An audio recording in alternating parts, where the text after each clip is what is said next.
Quiet first came here, she demonstrated her marksmanship against that enemy fighter plane. It showed she was much more than your everyday crack shot. Hitting a moving target from 600 meters is a challenge, but it's possible with the right training and equipment. But shooting down that missile, that's a world apart from taking out a soldier on patrol. The chopper and the missile were in motion, meaning different vectors at high velocity in three-dimensional space, and she shot an unguided bullet that had to fight air resistance and gravity. All that while the chopper was taking evasive maneuvers. Some of the best target leading I've ever known. She has a superhuman sense of spatial awareness. You put her in a fighter jet, and she'd be an ace right off the bat. Hell, your judgment was top class too. Realizing she could take out that pilot, that's quick thinking. You and Quiet could make a hell of a team. You'd be damn near unstoppable. Quiet is still in her cell. Only a few staff are authorized to go near her. She hasn't tried anything funny, but that's what bothers me most. In particular? What does she have to gain by coming to Mother Base? I first thought she was under orders from Cypher to take you out.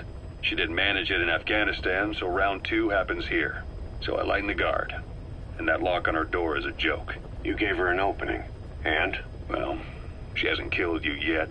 And I hate to say it, but she's had plenty of chances. You made me the bait. Poisonous bait. What better? Anyway, she didn't bite. Quiet is keeping her silence. So I'm left with no idea again what she's doing here. We tried communicating with her through writing. That didn't work either. Whether she's illiterate, dyslexic, or just plain stubborn, she won't cooperate. I just don't get it. If she tried to contact the outside, it'd be picked up by our counterintelligence net, but it's clean. There's no sign she's had contact with the staff, the base facilities, nothing. She's almost got the men wanting her to try something, just to find out what she's up to. And she's in there putting on the failed soldier look, all downcast eyes and defeated sighs. But she doesn't kill herself. She can't be trying to leave Cypher and surrender to us. So what's the verdict? This may sound optimistic, but here's how I see it. Quiet came here to fulfill some objective. To kill you, maybe to destroy Diamond Dogs. Whatever it was, before she could do it, something changed her mind. Yes. When I look at her, I sense hesitation. You think she betrayed Cypher? Can't say for sure. I prefer the ones that talk. Anyway, we'll keep her under watch. And we're also looking into those special abilities of hers. You'll be the first to know if something comes up. Why not look in on her yourself once in a while? Right. You called that thing Sahelanthropus. Where does the name come from? Well, several years ago, an excavation team discovered a hominid skull in the Sahel region. Central Africa. The Southern Sahara. Cypher gave the specimen the name Sahelanthropus, Man of Sahel. And then they covered the whole thing up. Why? They probably wanted to monopolize information about human evolution to have a head start in their genetic research. At least, until they had an idea of what they'd found. It was that big of a discovery, huh? Sahelanthropus was a gracile hominid, estimated to have lived about 7 million years ago. What's significant about it is how its skull's foramen magnum faces down. In other words, its spinal column supported its head from underneath. It stood upright. Right.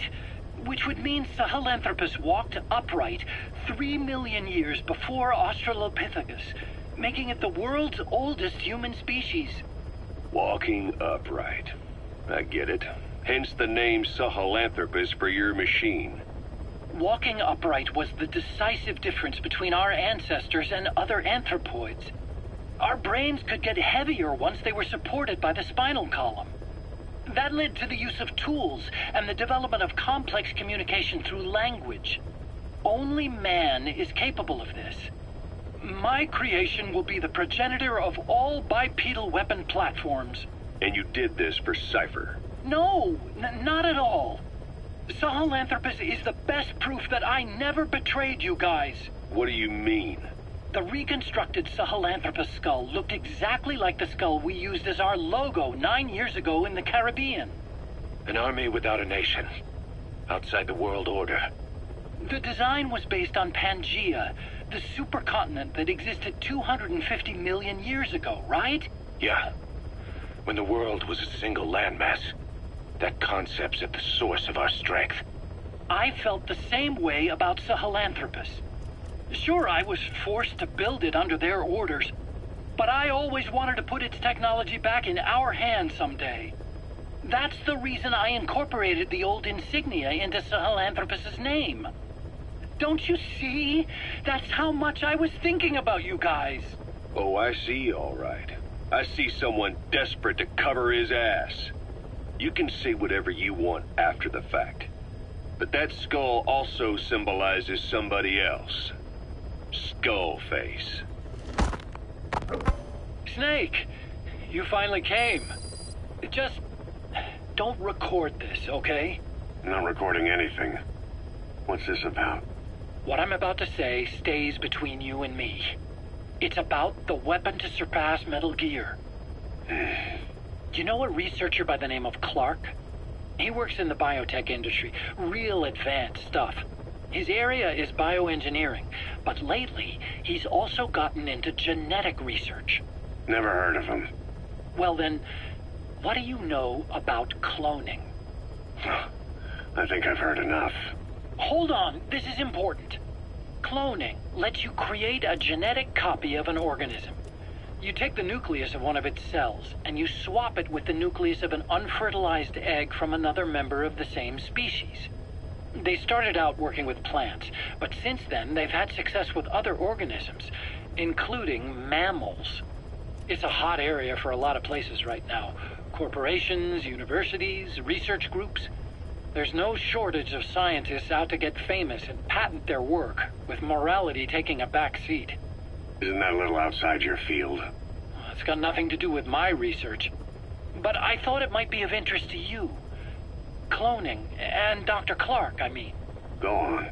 Now, this is really highly classified stuff, but I've heard that an American biotech company has successfully cloned a human being. What's more, it happened over 10 years ago, and the researcher behind it was Dr. Clark. You've really never heard of him? I don't meet many doctors. This Dr. Clark is a complete ghost, even to others in his field. His age, where he comes from, that might not be his real name. And I can't even say for sure he's a he. Clark's employer, ATGC, its company motto is embracing your hopes, preserving talent. What does this have to do with me? Cypher. Dr. Clark works for ATGC, and they have connections to DARPA. Cypher couldn't function without the communications network DARPA's built. Meaning, Cypher has to be a part of the Pentagon. Or at least, the two are joined at the hip. DARPA is a driving force behind human cloning. It's a pretty high priority project for them. And this Dr. Clark, some say he's a pivotal player in Cypher. But that's not all. Every cell nucleus in an organism contains the genetic information for that organism. Think of it as a blueprint for life. Clark appears to be working on how to decode this information and rearrange it at will. If you could do that, it would mean being able to custom design human beings for specific purposes. Can you believe that? Suppose for a moment that this is all fact. A man of your talents, if your genetic information died with you, that would be a terrible loss for mankind. But what if mankind could preserve you for future generations by cloning you? All right, enough. I get the idea. Look, I know it's inductive reasoning, but this weapon to surpass Metal Gear they're developing in Africa, I believe it's something that uses this new technology. Speaking as a fellow scientist, it chills me to the bone. That's rich coming from you. If genes serve as our blueprint, then I wonder if they include an impulse that drives us to tweak the design. Can you imagine that? Genes, encoded with information that wants its children to decode it. Is life itself putting the direction of our next evolution in the hands of scientists? I guess it would take some real arrogance to believe that. And yet, it could be what Cypher's after. I think you're barking up the wrong tree. But that was an interesting story. It'd make a good movie. You have to believe me. Where'd you hear all this anyway? Where? I just overheard it in bits and pieces while I was forced to do that research for them. Right. Wait a minute. Look, I want to help you. I want to be of service here. I'm risking my life with this. Is that so? Maybe it's time we brought someone else into the conversation. No, not him. Not Ocelot. You can't do this.